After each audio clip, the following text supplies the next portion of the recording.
Hello students. तो हम लोग आ चुके हैं अपनी प्रॉब्लम सॉल्विंग सीरीज में और इस सेशन के अंदर मैं कराने वाला हूं आप लोगों को questions related to quantization of charge और कूलम्ब्स लॉ। ठीक है, क्वेश्चन स्टार्ट करने से पहले कॉपी पेन लेकर के तैयार हो जाओ। जितने क्वेश्चंस कराने वाला हूं विद सॉल्यूशन उनको नोट करते चलना, ठीक है, क्योंकि लास्ट में फिर रिवीजन के काम आएंगे क्वेश्चंस। ये क्वांटाइजेशन ऑफ चार्ज,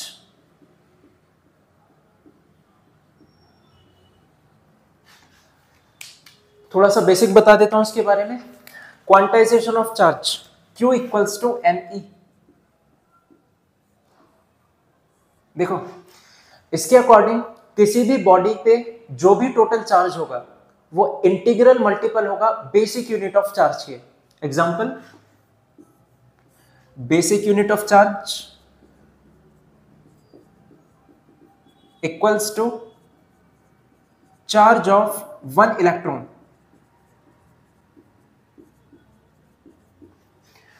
एक इलेक्ट्रॉन पे जो भी चार्ज होता है उसको बोलते हैं बेसिक यूनिट ऑफ चार्ज। और एक इलेक्ट्रॉन का चार्ज सबको मालूम है 1.6 into 10 to the power minus के 19 को ना।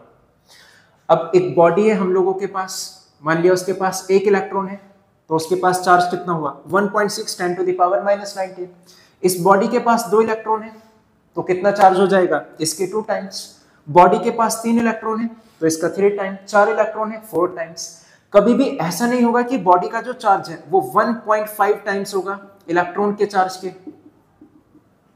ठीक है, 1.5 इलेक्ट्रॉन यानी कि 1.5 इलेक्ट्रॉन। 1.5 इलेक्ट्रॉन तो एग्जिस्ट ही नहीं करेगा, या तो 1 इलेक्ट्रॉन होगा बॉडी में, या 2 या 3 या 4 या 5, ऐसे चलता रहेगा n तक। यानी कि बॉडी पे जो चार्ज होगा वो इंटीग्रल मल्टीपल होगा बेसिक यूनिट ऑफ चार्ज के। एक इलेक्ट्रॉन का जो भी चार्ज है उसमें इंटीजर से मल्टीप्लाई कराओ, हमारे पास आ जाएगा बॉडी का टोटल चार्ज। वही लिखा है यहां पर। E मतलब इलेक्ट्रॉन का चार्ज, या बोल दो बेसिक यूनिट ऑफ चार्ज।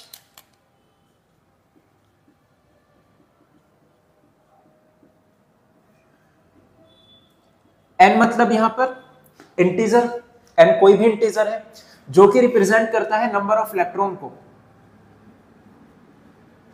ठीक है, और ये कोई भी इंटीजर है। और Q मतलब चार्ज ऑफ बॉडी। ठीक, इसी को बोलते हैं हम लोग क्वांटाइजेशन ऑफ चार्ज। स्टेटमेंट कैसे लिखोगे, अगर स्टेटमेंट आ गया 1 मार्क में, the total charge of body is equal to integral multiple of basic unit of charge. ये हो गया हमारा क्वांटाइजेशन ऑफ चार्ज। अब कुछ क्वेश्चंस करने से पहले बेसिक बातें। काफी बच्चों को ना प्रॉब्लम होती है इसमें पर यूनिट मेथड। एक एग्जांपल से दिखाता हूं तुम्हें। देखो, मान लिया हम लोगों को गिवन है कि 10 इलेक्ट्रॉन का जो मास है वो है 50 kg। ऐसे रैंडमली कुछ भी मान लिया, 10 इलेक्ट्रॉन का मास 50 kg है। क्वेश्चन में पूछा जाए हमसे कि एक इलेक्ट्रॉन का कितना मास होगा। दूसरा हमसे ये पूछा जाए 1 kg में कितने इलेक्ट्रॉन होंगे। एक डेटा गिवन होगा क्वेश्चन में और हम लोगों से एक यूनिट का पूछा जाएगा। 10 इलेक्ट्रॉन का मास 50 kg, ऐसी रैंडम एग्जांपल है, कोई होता नहीं है 50 kg। एक इलेक्ट्रॉन का मास पूछा जाएगा तो हम लोग क्या करेंगे, एक इलेक्ट्रॉन का मास पूछा गया तो इस 10 को उधर भेज देंगे डिवाइड में। एक इलेक्ट्रॉन का मास हो जाएगा 5 kg। इसका जस्ट अपोजिट पूछा जाए कि 1 kg में कितने इलेक्ट्रॉन होंगे। अगर 50 kg में 10 इलेक्ट्रॉन है तो 1 kg में कितने इलेक्ट्रॉन होंगे, ये पूछा हमसे 1 kg। अब इसको भेज दो डिवाइड में 10/50। ये होता है पर यूनिट मेथड। काफी बच्चे बहुत ज्यादा कंफ्यूज रहते हैं इसमें, तो इसको ध्यान रखना कब किसको किससे डिवाइड करना है। क्वेश्चन से समझते हैं इसको, स्टार्ट करते हैं क्वेश्चन। पहला question, which is bigger 1 coulomb और चार्ज ऑफ इलेक्ट्रॉन। क्वेश्चन को नोट करते चलना, ठीक है। देखो, क्वेश्चन में पूछा गया हम लोगों से दोनों में से कौन बड़ा है, क्या एक कूलम्ब चार्ज या फिर एक इलेक्ट्रॉन का चार्ज? तो एक इलेक्ट्रॉन का चार्ज जानते हैं हम लोग, charge of electron equal to 1.6 into 10 to the power minus के 19 कूलम्ब। तो ऑब्वियस सी बात है, ये वैल्यू जो है एक कूलम्ब से तो काफी छोटी है, तो इन दोनों में से कौन सी वैल्यू बड़ी हो जाएगी, 1 कूलम्ब। एक इलेक्ट्रॉन का चार्ज इतना छोटा सा है, 1.6 10 की पावर माइनस 19 में है, और एक कूलम्ब तो इससे बहुत ज्यादा बड़ा हो जाएगा, इसका मतलब बड़ी वैल्यू कौन सी हो गई, एक coulomb. So 1 coulomb is greater than charge of electron. ये हो गया। इसी क्वेश्चन का सेकंड पार्ट हमसे पूछा गया, how many electronic charge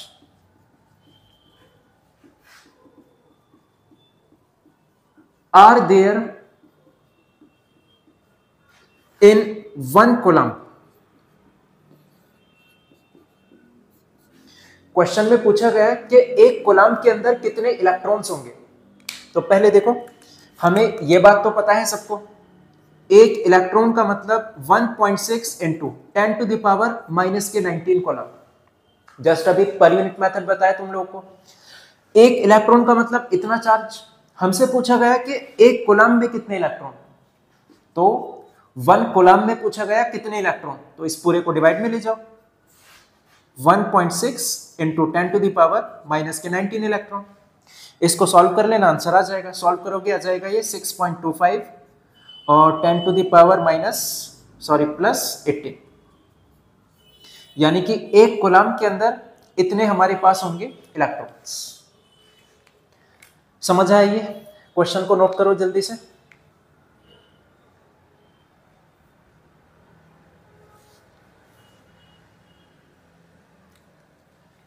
note हुआ? अगले क्वेश्चंस पर देखो।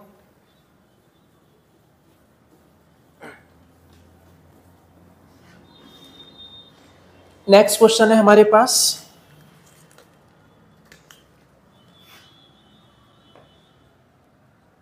If a body gives 10 to the power 9 electron per second,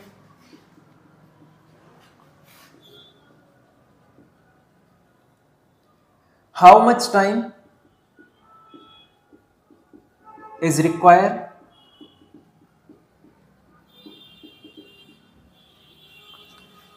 to get 1 coulomb from it? NCERT का क्वेश्चन है। देखो, क्वेश्चन को समझना पहले ध्यान से। हम लोगों को क्वेश्चन में गिवन है कि एक बॉडी है जो हमें 10 की पावर 9 इलेक्ट्रॉन एक सेकंड में दे रही है। ये बना ली हमने बॉडी, और इससे 10 टू द पावर 9 इलेक्ट्रॉन एक सेकंड में बाहर निकल रहे हैं, फिर अगले सेकंड में फिर 10 की पावर 9 बाहर। तो पहले तो यहीं पर चेक कर लो कि इस बॉडी से चार्ज कितना बाहर निकला। अगर एक सेकंड में 10 की पावर 9 इलेक्ट्रॉन बाहर निकले, तो 10 की पावर 9 इलेक्ट्रॉन, इन पर कुछ चार्ज तो होगा। कितना चार्ज होगा? Q equals to N। N number of electron, 10 की power 9। E basic unit of charge या charge of electron, 1.6 10 to the power minus 19। तो इसको सॉल्व करके आ जाएगा ये 10 की पावर माइनस 10 कूलम्ब। यानी कि एक सेकंड में बॉडी ने हमें कितना चार्ज दिया, 1.6 इंटू 10 की पावर माइनस के 10 कूलम्ब, इतना चार्ज दिया। अब क्वेश्चन में पूछा ये गया कि कितना टाइम लगेगा एक कूलम्ब चार्ज को बॉडी से निकालने के लिए। फिर से पर यूनिट मेथड, पहले इस बात को लिख लो। For 1 second number of electron given by body equals to 10 to the power 9। एक सेकंड में 10 की पावर 9 इलेक्ट्रॉन निकल रहे हैं बाहर। इसका मतलब क्या हुआ? So charge coming out of the body in 1 second. एक सेकंड में चार्ज कितना बाहर निकलेगा? ये निकल जाएगा 1.6 10 टू द पावर माइनस के 10 कूलम्ब। इसको थोड़ा अच्छे से लिख लो, इक्वल्स टू, जैसे लिखो Q equals to NE। n number of electron 10 की power 9, E 1.6 10 to the power -19, और ये आ गई हमारी value 1.6 10 to the power -10 coulomb. एक सेकंड में इतने कूलम चार्ज बाहर निकला। पर यूनिट मेथड बताया अभी, एक कूलम में कितना टाइम लग जाएगा, इसका उल्टा कर दो। For 1 coulomb time taken equal, देखो ऐसे लिखा है ये, एक सेकंड में 1.6 10 की पावर -19 कूलम। हमसे पूछा गया एक कूलम में कितना टाइम लगेगा, तो इस पूरी वैल्यू को डिवाइड में भेज दो, तो यानी कि 1/1.6 10 टू द पावर -10। कैलकुलेशन करोगे 6.25 10 टू द पावर 9 सेकेंड, यह आ जाएगा तुम लोगों का आंसर। समझ आया? नोट करो इसको।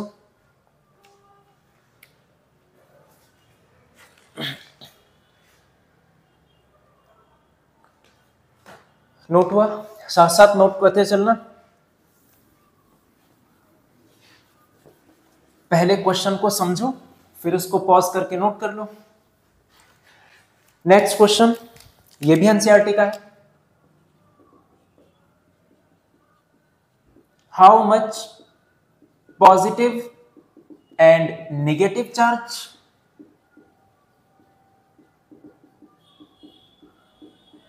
Is there in 250 gram of water?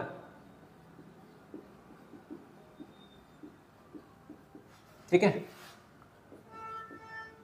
देखो फिर से पहले क्वेश्चन समझो। क्वेश्चन में पूछा है पॉजिटिव और निगेटिव कितना चार्ज होगा 250 ग्राम वाटर के अंदर। हमारे पास डब्बे में 250 ग्राम पानी दे रखा है। वाटर एक न्यूट्रल मॉलिक्यूल है, यानी इसके अंदर जितना भी पॉजिटिव चार्ज होगा उतना ही नेगेटिव चार्ज होगा। अब हमसे ये पूछा है कि पॉजिटिव भी बताओ नेगेटिव भी बताओ, तो जितना पॉजिटिव होगा उतना नेगेटिव होगा। हम कोई सा एक फाइंड कर ले, दूसरा उतना ही हो जाएगा। उसके लिए हमें ये पता होना चाहिए कि 250 ग्राम वाटर के अंदर मॉलिक्यूल कितने हैं। मॉलिक्यूल क्यों चाहिए हमें, देखो ध्यान से समझना इस क्वेश्चन को। मोल कॉन्सेप्ट छोटी क्लास में सबने पढ़ा होगा, ये 10th 11th में। जिसने नहीं पढ़ा, दो बातें ध्यान रखना। 1 mole of substance is equals to 6.022 into 10 to the power 23, और मोलर मास ऑफ सब्सटेंस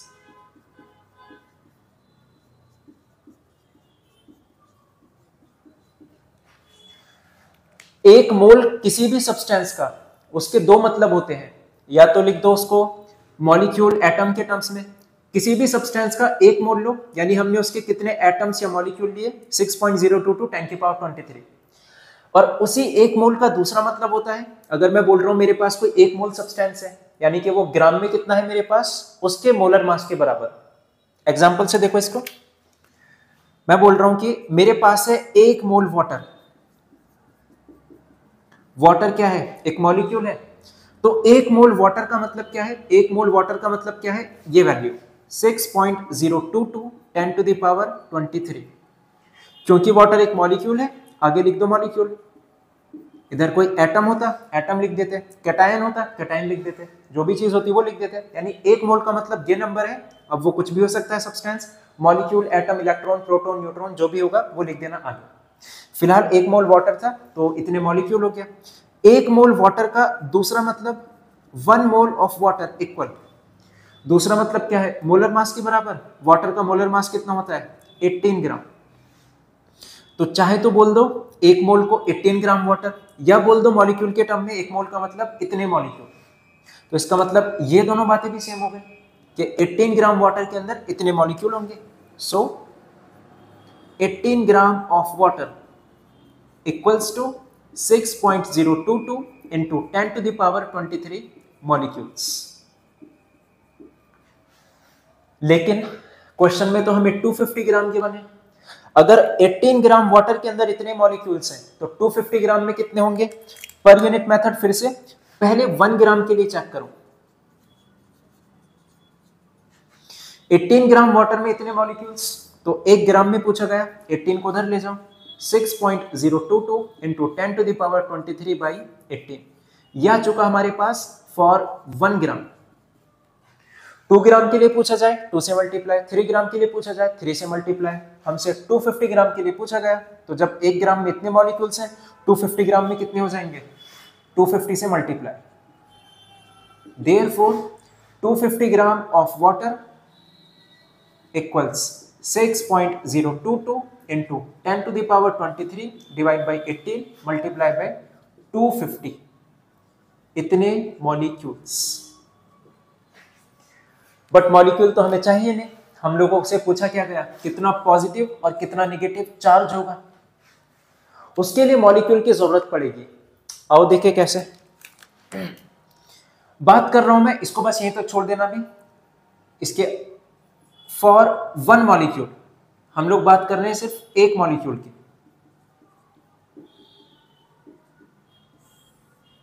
देखो पहले एक मॉलिक्यूल में चेक कर लो कितना चार्ज है। अगर एक मॉलिक्यूल का चार्ज पता कर लिया हम लोगों ने, हमारे पास इतने मॉलिक्यूल्स हैं, तो टोटल मॉलिक्यूल का भी चार्ज आ जाएगा। मान लिया एक मॉलिक्यूल का चार्ज हमारे पास आया 10 कूलम, 2 मॉलिक्यूल का कितना होगा 20, कैसे पता लगाए, मल्टीप्लाई करके।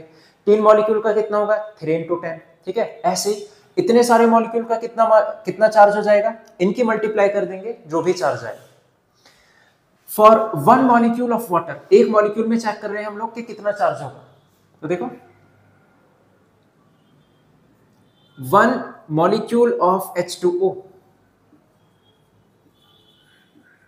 वाटर का जो एक मॉलिक्यूल है 3 एटम से मिलकर बना है, 2 हाइड्रोजन का 1 ऑक्सीजन का।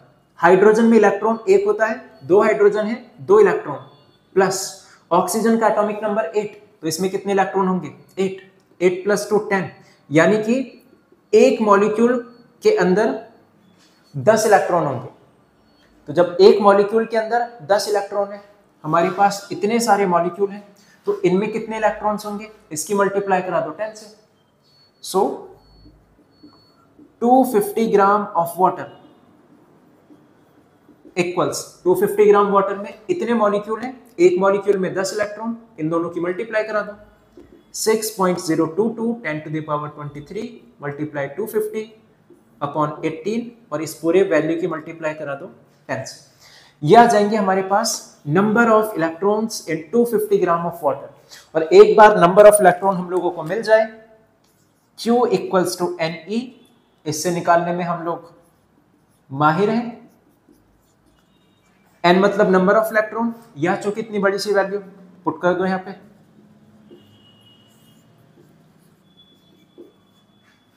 N इंटू E, N तो पुट कर दिया, E मतलब इलेक्ट्रॉन का चार्ज 1.6 10 टू द पावर -90। इसको सॉल्व कर लेना, आंसर आ जाएगा। मैं फिलहाल सीधा लिख रहा हूं इसको, 1.33 into 10 to the power 7 coulomb. तो वाटर के 250 ग्राम में, 250 ग्राम वाटर के अंदर इतना ही पॉजिटिव चार्ज होगा, इतना ही नेगेटिव चार्ज होगा।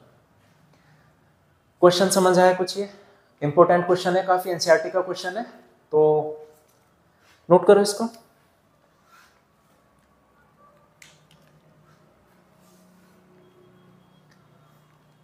नोट हुआ? बढ़ते हैं अपने अगले क्वेश्चन की तरफ।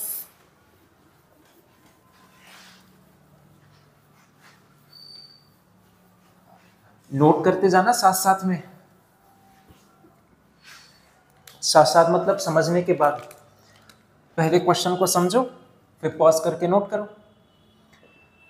Next question, calculate charge on 75 kg electron.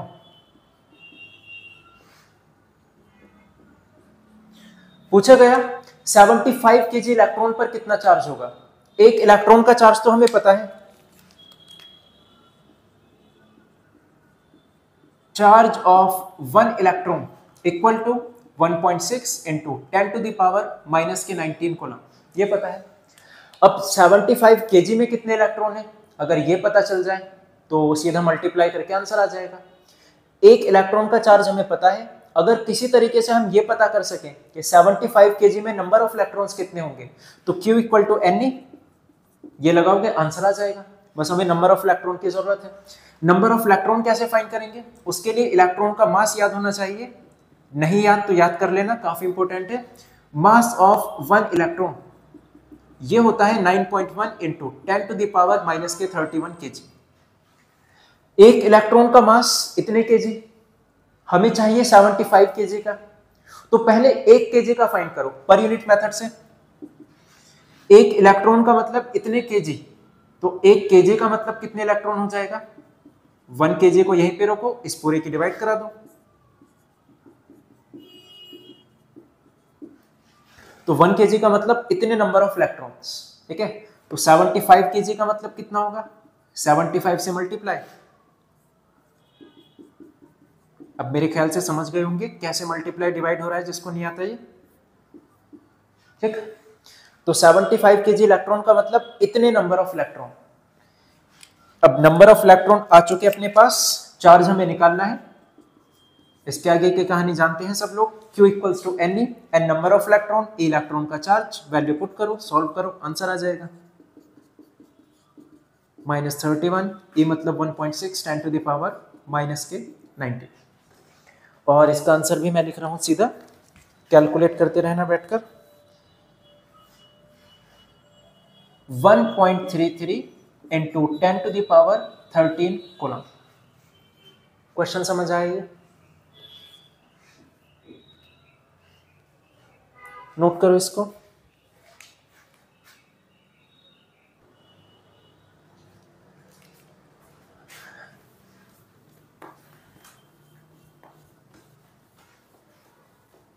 Next question, quantization of charge के रिलेटेड बस इतना ही क्वेश्चंस कर लेना, इतना काफी है। और बाकी मैं तुम लोग को डीपीपी बना के व्हाट्सएप ग्रुप पे दे दूंगा। अब देखते हैं कूलम्ब्स लॉ के बेस पर। फटाफट से न्यूमेरिकल के लिए जितनी बातें इंपॉर्टेंट है कूलम्ब्स लॉ के रिलेटेड वो बता रहा हूं मैं। कूलम्ब ने बताया अगर हमारे पास दो चार्जेस हैं, कुछ भी हो सकता है, plus plus minus minus plus minus कुछ भी हो सकता है, ये हमारे पास दो चार्जेस हैं Q1 Q2, एक दूसरे को या तो अट्रैक्ट करेंगे या रिपेल करेंगे, कितने फोर्स से? 1/4 pi epsilon naught Q1 Q2 upon में R का स्क्वायर, ये बताया कूलम्ब ने। 1/4 पाई एप्सिलॉन नॉट, इस पूरी की वैल्यू होती है 9 इंटू 10 टू द पावर 9। और अगर सिर्फ एप्सिलॉन नॉट की बात करें, इसको बोला जाता है परमिटिविटी ऑफ फ्री स्पेस या वैक्यूम या एयर, और इसकी वैल्यू कांस्टेंट होती है एयर के लिए 8.85 10 टू द पावर माइनस के 12। अगर दोनों के बीच का मीडियम एयर ना गिवन हो, मान लिया वाटर गिवन है या कोई और सा मीडियम गिवन है, उसके लिए क्या करोगे? तब कूलम्ब्स लॉ को लिखोगे ऐसे 1/4 पाई सिर्फ एप्सिलॉन, यहां पर नॉट यूज नहीं करोगे, नॉट होता है सिर्फ और सिर्फ एयर के लिए, Q1 Q2 upon R square. अब ये एप्सिलॉन की वैल्यू क्वेश्चन में नहीं गिवन होगी, बट जो भी मीडियम होगा ना उसके लिए डाई इलेक्ट्रिक कांस्टेंट ये गिवन होगा।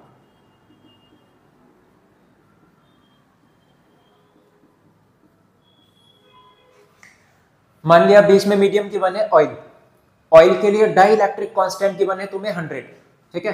तो इस डाई इलेक्ट्रिक कांस्टेंट की हेल्प से ये एप्सिलॉन आ जाएगा। कैसे? डाई इलेक्ट्रिक कांस्टेंट को देखो डिफाइन कैसे किया गया, किसी भी मीडियम की परमिटिविटी एयर के रेस्पेक्ट में, तो किसी भी मीडियम की परमिटिविटी एयर की परमिटिविटी के रेस्पेक्ट में, और एयर के लिए लगाया जाता है naught, epsilon upon epsilon naught, इसको बोला जाता है डाई इलेक्ट्रिक कांस्टेंट।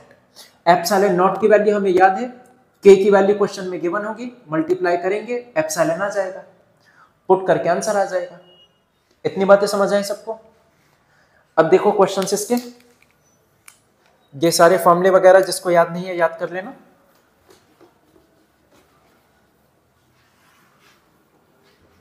अब देखो क्वेश्चन में बोला गया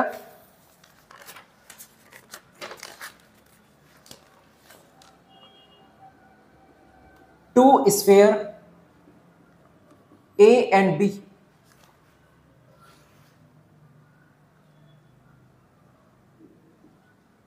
each having charge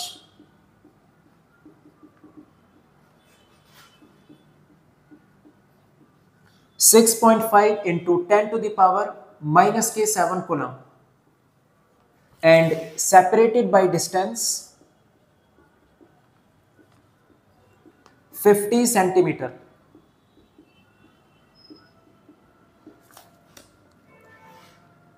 Find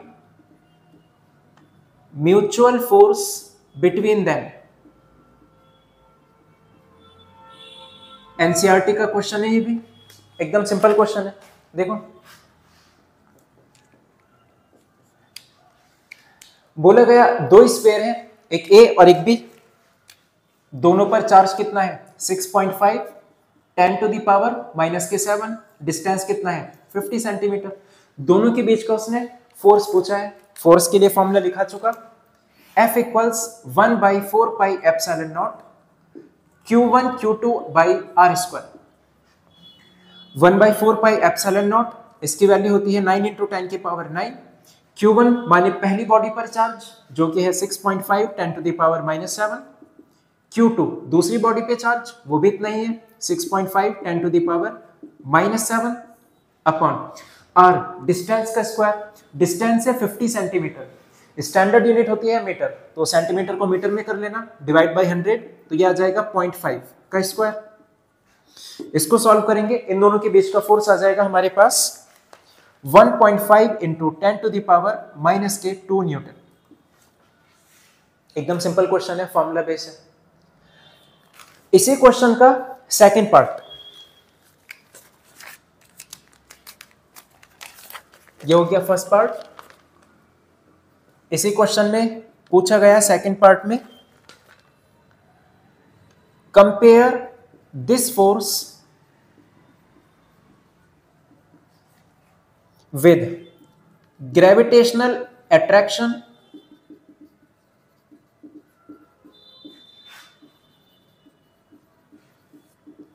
if each weighs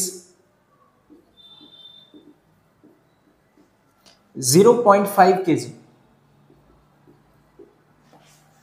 question में बोला गया अगर दोनों स्फीयर का वेट, इसका भी 0.5 kg, इसका भी 0.5 kg, तो जब किसी भी बॉडी पर मास होगा एक दूसरे को अट्रैक्ट करेंगे, उस फोर्स को बोलते हैं ग्रेविटेशनल फोर्स.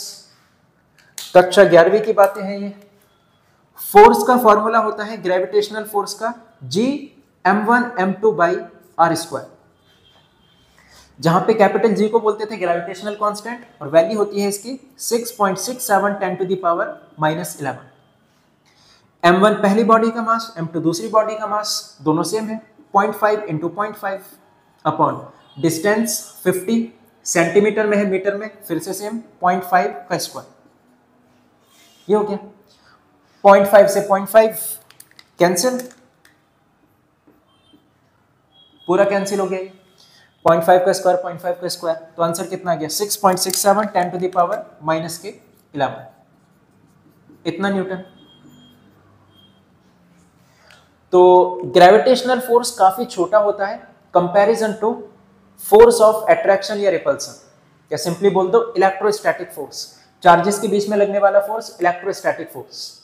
तो बस कंपेयर करने के लिए बोला गया, कर दिया हम लोगों ने कंपेयर. नोट करो, अभी क्वेश्चन का थर्ड पार्ट भी है.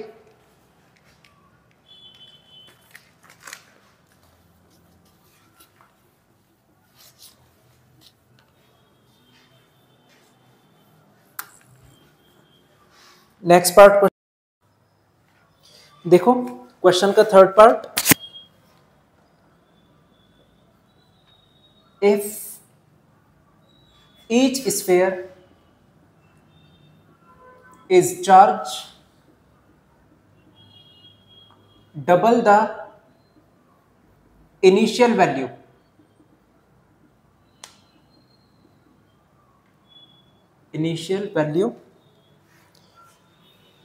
and distance between them is half,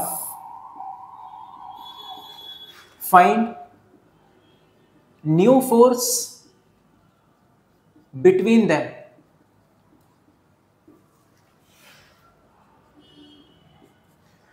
देखो वही क्वेश्चन चल रहा है हमारा, क्वेश्चन का थर्ड पार्ट।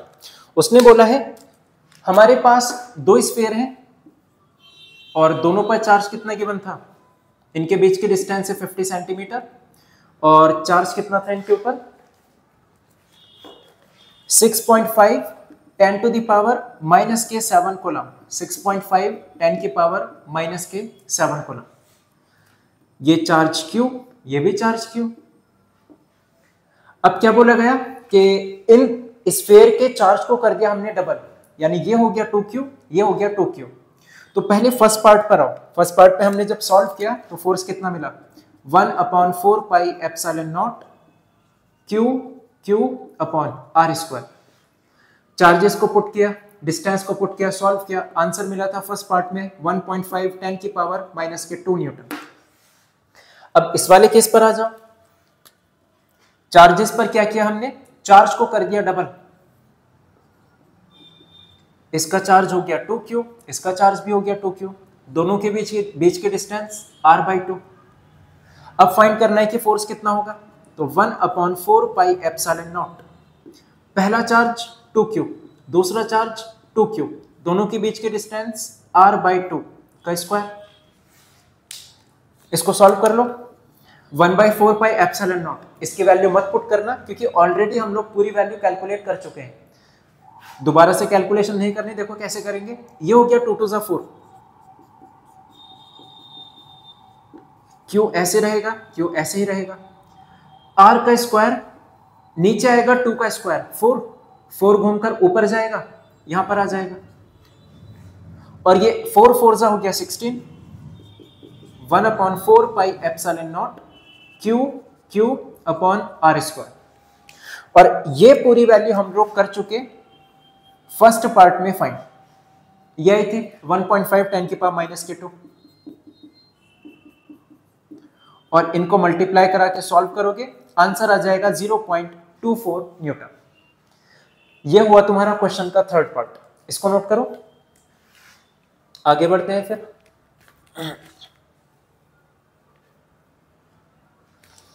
हुआ ये इसी क्वेश्चन का फोर्थ पार्ट।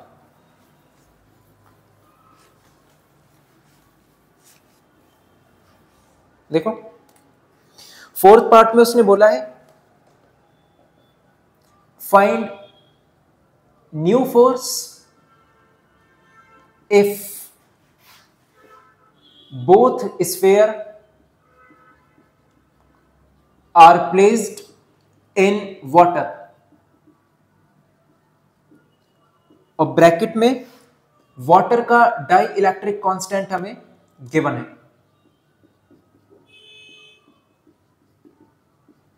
80 दे रखा है।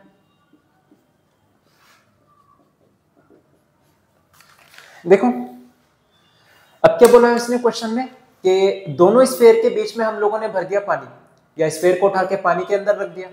अब मीडियम क्या हो गया, वाटर। अगर मीडियम एयर के अलावा कुछ भी हो तो एप्सिलॉन नॉट की जगह लिखा जाता है सिर्फ epsilon, Q1 Q2 upon R square. अब ये एप्सिलॉन कहां से फाइंड करें, उसके लिए डाई इलेक्ट्रिक कांस्टेंट हमें गिवन है, K की वैल्यू हमें गिवन है 80, और K क्या होता है एप्सिलॉन और एप्सिलॉन नॉट का रेशो, तो एप्सिलॉन कितना आ जाएगा 80 इंटू एप्सिलॉन नॉट। इस वैल्यू को यहां पुट करो, F इक्वल्स 1/4 पाई, एप्सिलॉन की जगह पुट कर रहा हूं मैं 80 इंटू एप्सिलॉन नॉट, ये कर दिया पुट। बाकी Q1 Q2 by R square, ये ऐसे रहेगा। Q1 पहले स्फीयर का चार्ज जो Q लिखा था, Q2 दूसरे स्फीयर का चार्ज जो कि हमने Q लिखा था। इस 80 को थोड़ा इधर को लिख लो, 1/4 पाई एप्सिलॉन नॉट ऐसे रहेगा, Q upon R square. Already इस पूरे की वैल्यू हम लोग कर चुके हैं फाइंड, 1.5 इंटू 10 की पावर माइनस के 2, 1.5 10 टू द पावर माइनस के 2। कैलकुलेट करना, आंसर आ जाएगा तुम्हारा 1.9 इंटू 10⁻⁻⁴ न्यूटन, अप्रोक्सीमेटली आंसर आ जाएगा। ये हुआ क्वेश्चन का फोर्थ पार्ट, इसको नोट करो। अभी खत्म नहीं हुआ क्वेश्चन, एक और पार्ट है इसका, ऐसे की तरह है पूरा क्वेश्चन, ये नोट करो जल्दी से।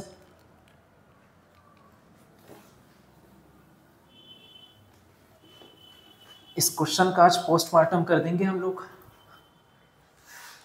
Fifth part,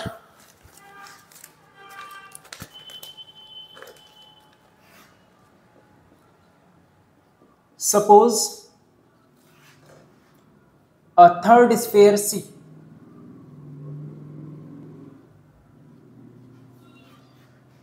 of identical size and uncharged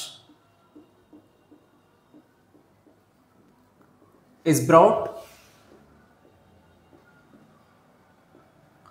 firstly near to A, या नियर नहीं ऐसे लिखो, firstly in contact with A and then in contact with B and finally remove from both.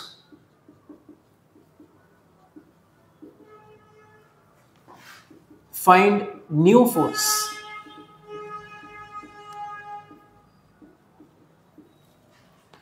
देखो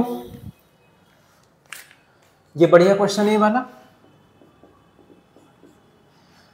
क्वेश्चन में बोला गया हमारे पास अभी तक दो स्फीयर थे, एक स्फीयर ए, एक स्फीयर बी।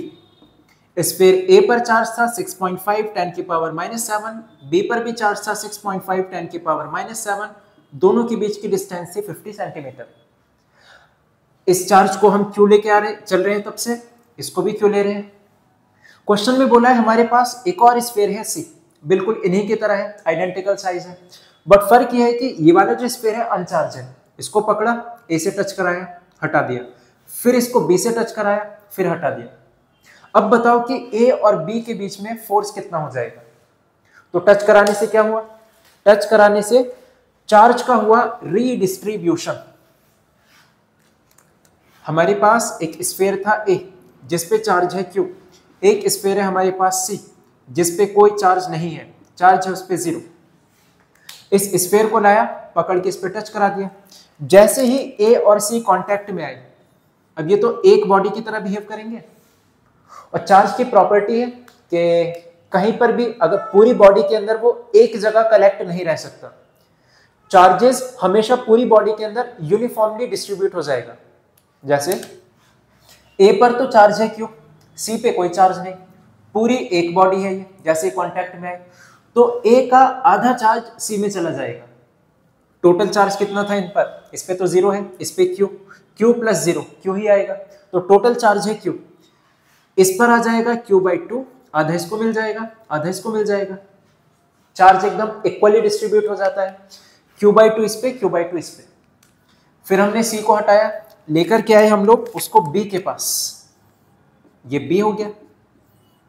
अब ध्यान रखना, अब C पे चार्ज कितना है Q/2, और B पे कितना चार्ज था, Q ही था उस पे। तो जैसे ही इन दोनों को कांटेक्ट में लेकर आए B और C को, फिर से आधा चार्ज इसको मिल जाएगा, आधा चार्ज इसको मिल जाएगा। उसके पहले ये तो चेक करो टोटल चार्ज कितना है, तो टोटल चार्ज है Q प्लस Q/2, और Q प्लस Q/2 ये कितना होता है 3Q/2। ये है टोटल चार्ज। इस टोटल चार्ज में से आधा इसको दो, आधा उसको दो, तो इसका हाफ कर दो, ये हो जाएगा 3Q/4। यानी इसको भी चार्ज मिल जाएगा 3Q/4 और दूसरे वाले को भी चार्ज मिल जाएगा 3Q/4। फिर बोला है उसने and finally remove from both, इस सी स्फीयर को फिर हमने हटा दिया और फेंक दिया। अब बताओ कि ए और बी के बीच का फोर्स कितना होगा। देखो ए पर चार्ज कितना बचा Q/2, ए पर चार्ज बचा Q/2, बी पे चार्ज कितना बचा 3Q/4। डिस्टेंस का उसने कुछ बोला नहीं हमें, उतना ही ले लेंगे डिस्टेंस। 50 सेंटीमीटर। फोर्स का formula 1/4 pi epsilon naught Q1 Q2 by r square. Q1 पहली बॉडी पे चार्ज Q/2 है, Q2 दूसरे स्फीयर पे चार्ज 3Q/4 है, R तो सेम ही है, R का स्क्वायर। 3 4 2 8, 3/8 इसको लिख लो थोड़ा साइड से, 3/8। बाकी सारी वैल्यूज को ऐसी रहने दो, 1/4 पाई एप्सिलॉन नॉट, एक Q यहां से एक Q यहां से, अपॉन में R का स्क्वायर।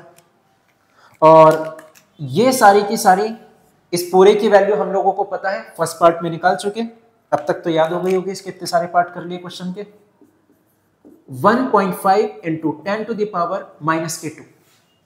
कैलकुलेशन करोगे, सॉल्व करोगे और इसका आंसर आ जाएगा 5.7 इंटू 10⁻⁻³ न्यूटन। ये हो गया तुम्हारा क्वेश्चन कंप्लीट। काफी अच्छा क्वेश्चन है, एनसीईआरटी का क्वेश्चन है ये, प्रैक्टिस कर लेना इसकी। इसको नोट करो जल्दी से।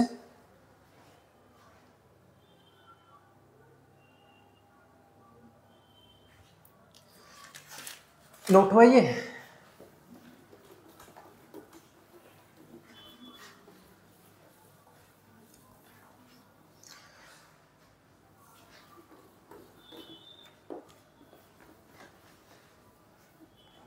तो आज के लेक्चर में बस इतना ही। अगली क्लास में हम लोग कोलॉम्स लॉ के और प्रिंसिपल ऑफ सुपरपोजिशन इसके क्वेश्चंस करेंगे। और ये सारे क्वेश्चंस को प्रैक्टिस कर लेना। ये मत सोचना कि हाँ वीडियो देख ली हमने, समझ आ गया सब कुछ। जब तक खुद से प्रैक्टिस नहीं करोगे तब तक एक्चुअल में पता नहीं चलेगा कि तुम्हें समझ आया कि नहीं आया। और अगर कोई डाउट हो तो उसके लिए व्हाट्सएप ग्रुप है ही तुम्हारे पास, डाउट को पर्सनली पूछ सकते हो मुझसे। तो आज के वीडियो के लिए काफ़ी है इतना। Thank you.